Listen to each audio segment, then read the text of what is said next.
So welcome to Oceanside Chat. I'm Helen Wang, the host and editor of the program. Let me start by thanking our live audience of students, faculty, industry professionals, as well as listeners who followed our podcast around the world. Despite the constant dynamics between supply and demand, capacity planning is a long-term decision that establishes a company's overall resources. The design capacity is the maximum amount of work that a business can complete in a given period of time. In other words, collective investment in all supply chain nodes could only create a finite capacity. Furthermore, capacity decisions affect the production lead time, customer responsiveness, operating cost, and ultimately companies' ability to compete.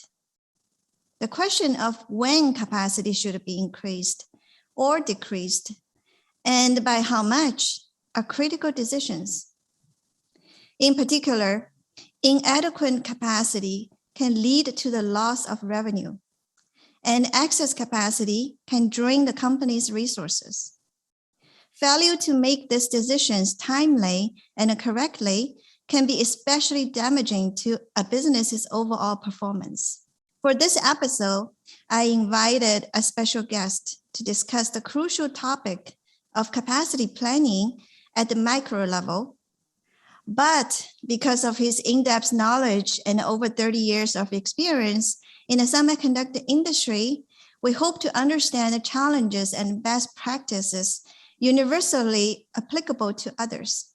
Let's welcome Francisco Buitron, a senior executive in supply chain and operations for leading semiconductor companies such as Infineon, Skyworks Solutions, and currently Qualcomm Technologists. Francisco, welcome. Thank you, Helen, and thanks everyone for joining. It's a privilege to be here, and hopefully I can share some of my experiences and knowledge, and answer some of the questions from the audience as well. So thank you. So UC San Diego, right? That's where, our university. We're located in the beautiful La Jolla, a seaside neighborhood with Qualcomm's headquarters within San Diego, California. Many people would say it's the best place to live on the earth. But Francisco, if you have to make a choice, would you rather live in the ocean or on the moon? Ocean, for sure. Why is that? I don't need to live in the moon. I don't know how it is over there, but definitely I like the ocean, the weather. Yeah, I like outdoors. So yeah, I would say that. Wonderful. I think that's probably the choice that I would make as well. Could you tell us a little bit about where you originally come from and your hometown? Yes. So I was born and raised in Mexico City. I went to school there. I studied industrial engineering and systems from one of the best schools, the private schools at Technologists de Monterrey. Once I finished, I knew I wanted to join the maquiladora boom that was happening in Tijuana, where all the large companies in Japan, Europe, and the US were doing a lot of the assembly and basically moving their manufacturing to take advantage of the labor pool and the lower cost. So there was a lot of work for industrial engineers at that time, and that's where I started. And after a few companies, I was lucky enough to land a job at International Rectifier, which later became Infineon, and started working there in manufacturing. And that's where my semiconductor experience started more than 30 years ago. Wow. So you're saying 30 years ago, actually, Mexico is already taking on semiconductor manufacturing. So back then, I would say it was more of electronic assembly. So a lot of, I think that it was the largest manufacturer of TVs back then.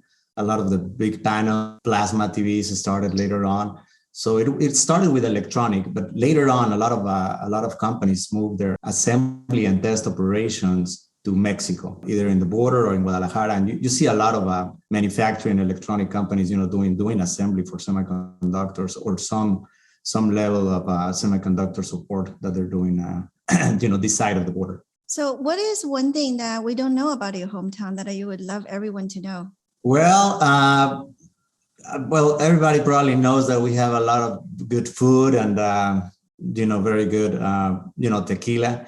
But maybe a lot of people don't know that we have a beautiful wine country just 100 miles out of San Diego. So it's called the Valle de Guadalupe, and we have a large production of wine. But it's for domestic production mainly. So not a lot of people this side of the border or even in Europe know that Mexico produces really good wine.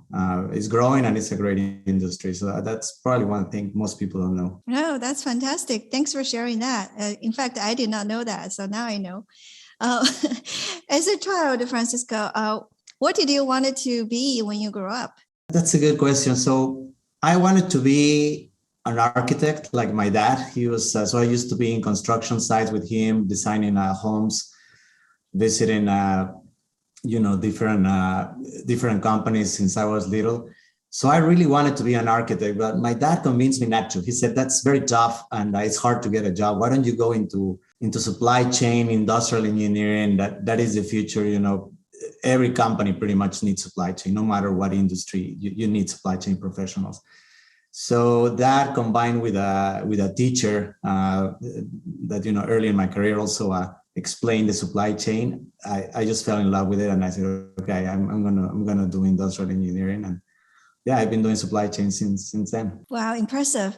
So what are, after you have done this, since 1991, right? So almost more than 30 years.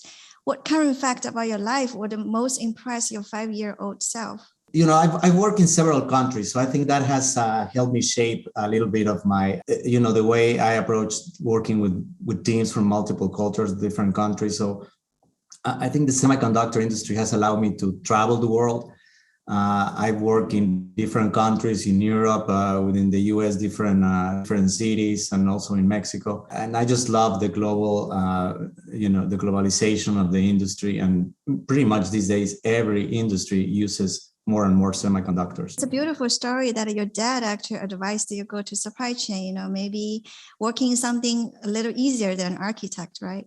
What do you think about that decision that you actually joined maybe one of the toughest industry, semiconductor? Yeah, this industry, semiconductor, you have to love or hate because it's never dull, right? Either you have too much capacity or too little, you're chasing supply, or you have excess inventory or capacity. It's not for everybody. I know a lot of people like industries that go up and down, 1% a year and are more stable. This is really not as stable, but it's very dynamic. And I like that. I get bored very easily. I'm very impatient. So I think I just fell in the right industry for whatever reason. So if you were to pick an animal to describe the semiconductor industry, what would you say?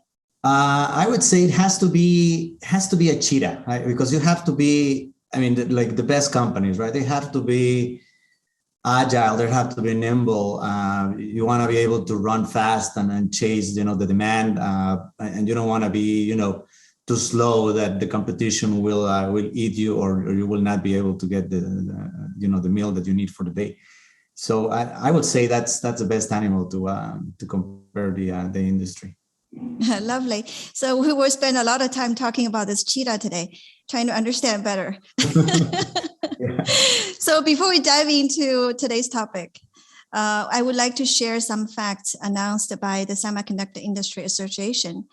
You could also call it SIA by short. So to give everyone an idea, the scope and the impact of the industry. Semiconductors were actually invented in the United States. Since the late 1990s, the US semiconductor industry has been the global leader with almost 50% annual market share. In 2021, global semiconductor industry sales totaled $555.9 billion US, the highest ever annual, and an increase of 26.2% compared to 2020.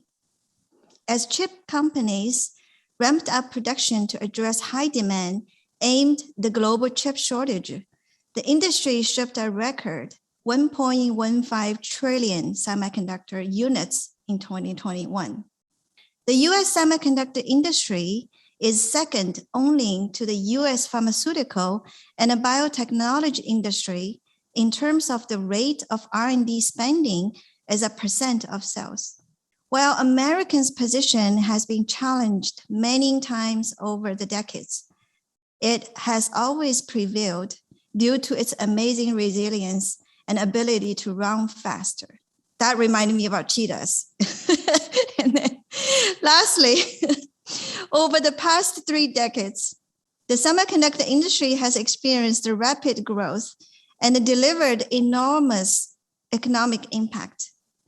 Chip performance and cost improvements made possible the evolution from mainframes to PC in the 1990s, the web and online services in 2000s, and the smartphone revolution in the 2010s. And as Francisco said earlier, more and more, almost every industry will rely on semiconductor moving forward. So Francisco, you started working at Infineon in March 1991. So that's almost 31 years ago.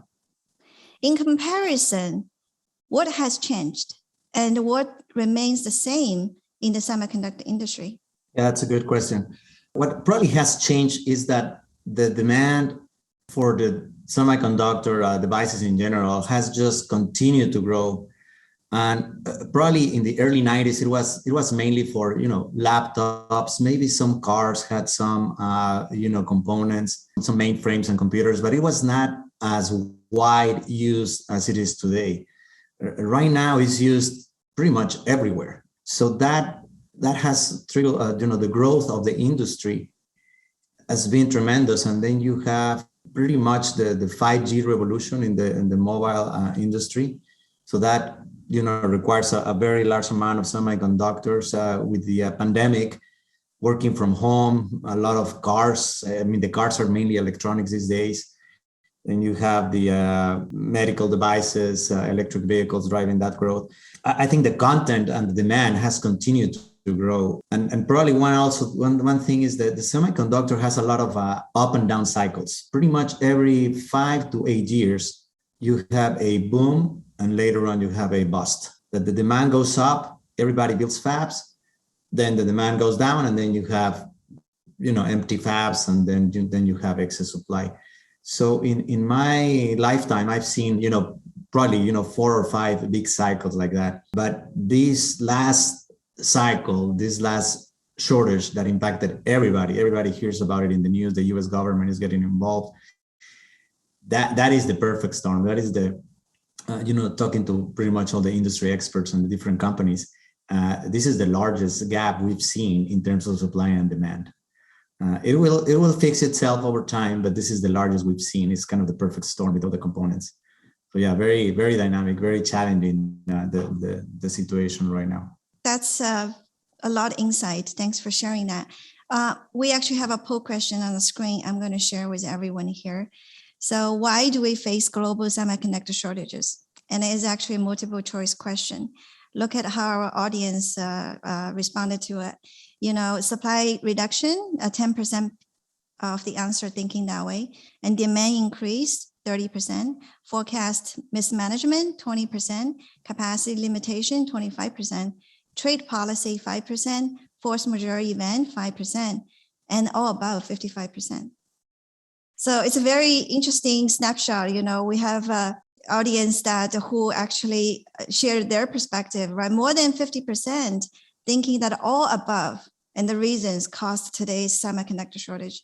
So what about your perspective, Francisco? As an semiconductor executive, what do you think? Yeah, I think the all of the above answer is probably the correct one, because every component that is mentioned there had something to do.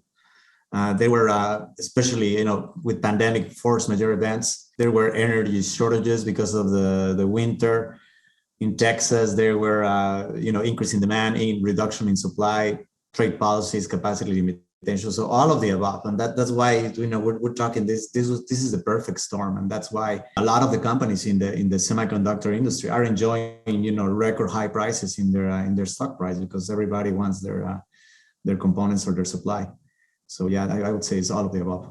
So semiconductor manufacturing is actually an incredibly sophisticated and a complex process. Could you help our audience to understand by describing the end-to-end semiconductor supply chain?